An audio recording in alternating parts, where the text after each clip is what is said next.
Assalamualaikum warahmatullahi wabarakatuh. Selamat pagi anak-anak. Waalaikumsalam warahmatullahi wabarakatuh. Gimana hari ini kabarnya? Sehat semua kan? Sehat Ibu. Apakah ada yang tidak masuk hari ini? Ada Ibu. Siapa? Bu Yanti. Bu Yanti Bu. Sakit kan dia? Sakit Bu. Oh, kita doakan ya Jatuh dari sungai. cepat sembuh. Nah, sebelum kita memulai pembelajaran, marilah kita berdoa dulu. Ibu minta salah satunya untuk memimpin doa. Sebelum mulai kegiatan pada pagi hari ini, marilah kita berdoa menurut agama dan kepercayaan kita masing-masing. Berdoa dimulai. Berdoa selesai. Baik, terima kasih Iqbal. Nah, jadi di sini apakah ada yang masih ingat materi minggu lalu kita membahas tentang cerita fantasi? Masih Bu. Masih Bu. Cerita fantasi itu cerita apa sih? Cerita heran Cerita Bu. fiktif. Cerita fiktif. Lalu apa lagi? Cerita bohong. Dia bersifat heran Bu. Betul. Jadi cerita fantasi adalah cerita yang tidak pernah benar-benar terjadi di dunia nyata. Nah, contohnya ada cerita tentang seorang anak yang bisa masuk ke dunia lain melalui sebuah pintu. Hal-hal seperti itu tidak mungkin terjadi di dunia nyata. Nah, di sini ada ciri-ciri cerita fantasi. Yang pertama yaitu bersifat imajinatif atau khayalan dan tidak nyata. Lalu yang kedua mengandung unsur sihir atau supranatural. Contohnya itu ada penyihir, naga, atau makhluk ajaib lainnya. Lalu yang ketiga ada tokoh dan latar tidak nyata. Tokohnya itu bisa berupa seorang raja di dunia lain, dan latarnya itu juga bisa seperti kerajaan langit atau kerajaan yang ada di bawah laut. Lalu yang keempat, ide bebas dan dari realitas. Artinya yaitu penulis bebas menciptakan cerita apa saja. Selanjutnya yaitu kita masuk ke unsur intrinsik, yaitu unsur pembangun cerita. Yang pertama ada tema, misalnya tentang persahabatan atau keberanian. Lalu yang kedua ada tokoh dan penokohan. Contohnya seperti tokoh pahlawan dan musuhnya. Lalu yang ketiga ada alur. Alur itu urutan kejadian cerita yang dimana di dalamnya itu ada pengenalan, lalu ada konflik yaitu masalah yang terjadi, dan yang terakhir ada penyelesaian. Lalu ada latar atau tempat dan waktu terjadinya cerita. Selanjutnya itu ada sudut pandang dan amanat. Amanat yaitu pesan moral yang disampaikan oleh penulis.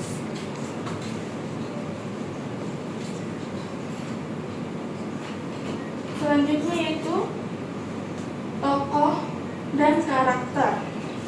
Tokoh adalah pelaku yang ada di dalam cerita, sedangkan karakter adalah sifat dari tokoh tersebut. Contohnya yaitu protagonis. Protagonis adalah tokoh yang bersifat baik dan antagonis adalah tokoh yang bersifat jahat.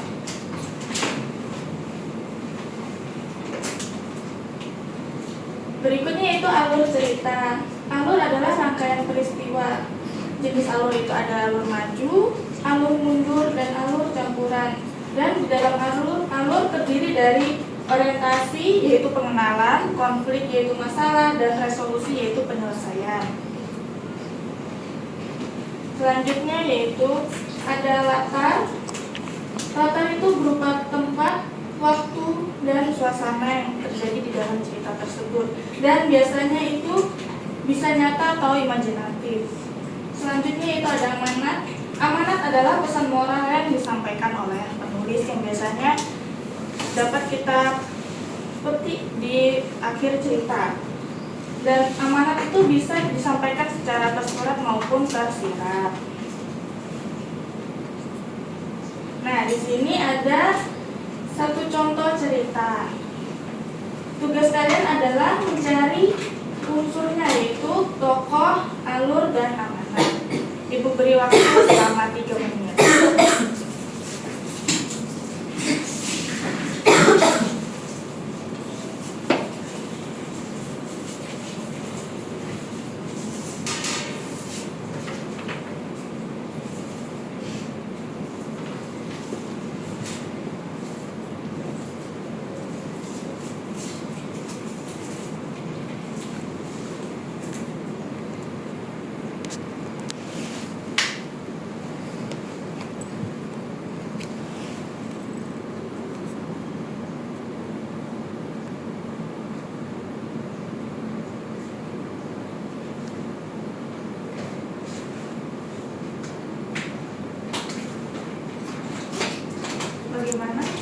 Sudah ada yang ditanyakan?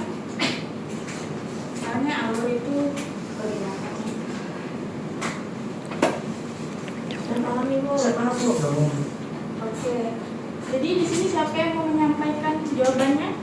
Saya. Ya, baik Titi. Oke Ibu, jadi di situ tokohnya adalah Ardi, alurnya alur maju dan amanatnya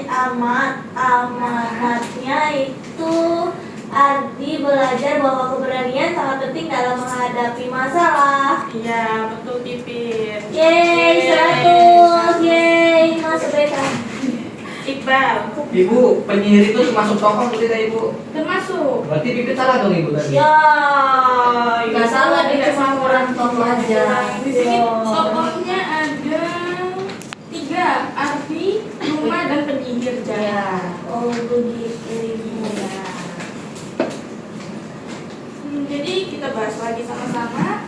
Di sini tokohnya yaitu Ardi, Rumah, dan penyihir jahat. Lalu alurnya yaitu Ardi menemukan pintu ajaib di hutan dan masuk ke dunia penuh makhluk aneh, yaitu pengenalannya. Lalu ia bertemu Rumah yang meminta bantuannya melawan penyihir jahat. Di situ adalah konflik atau masalahnya. Dan dengan keberanian Ardi berhasil mengalahkan penyihir dan kembali ke dunianya. Itu penyelesaiannya.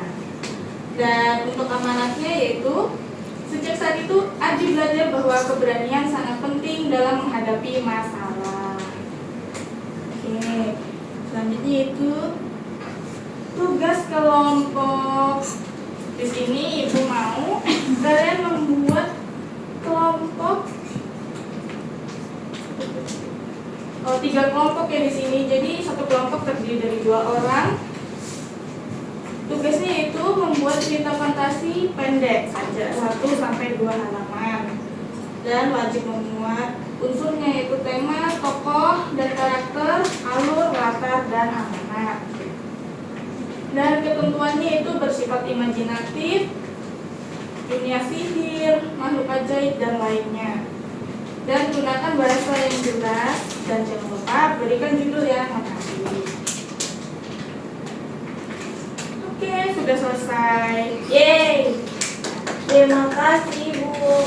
Jadi itu saja yang dapat Ibu sampaikan dan tugasnya dikumpulkan pada minggu depan ya. Kadang dipresentasikan nanti per kelompok. Terima kasih. Sebelum menutup pembelajaran pada hari ini, marilah kita berdoa dulu dan mohon untuk memimpinnya kembali. Iqbal. Baiklah Ibu, baiklah teman-teman, sebelum menutup kegiatan pada pagi hari ini, marilah kita berdoa menurut agama kepercayaan kita masing-masing. Berdoa dimulai.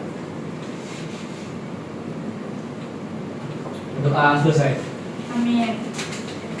Terima kasih anak-anak. Assalamualaikum warahmatullahi wabarakatuh. Waalaikumsalam warahmatullahi wabarakatuh.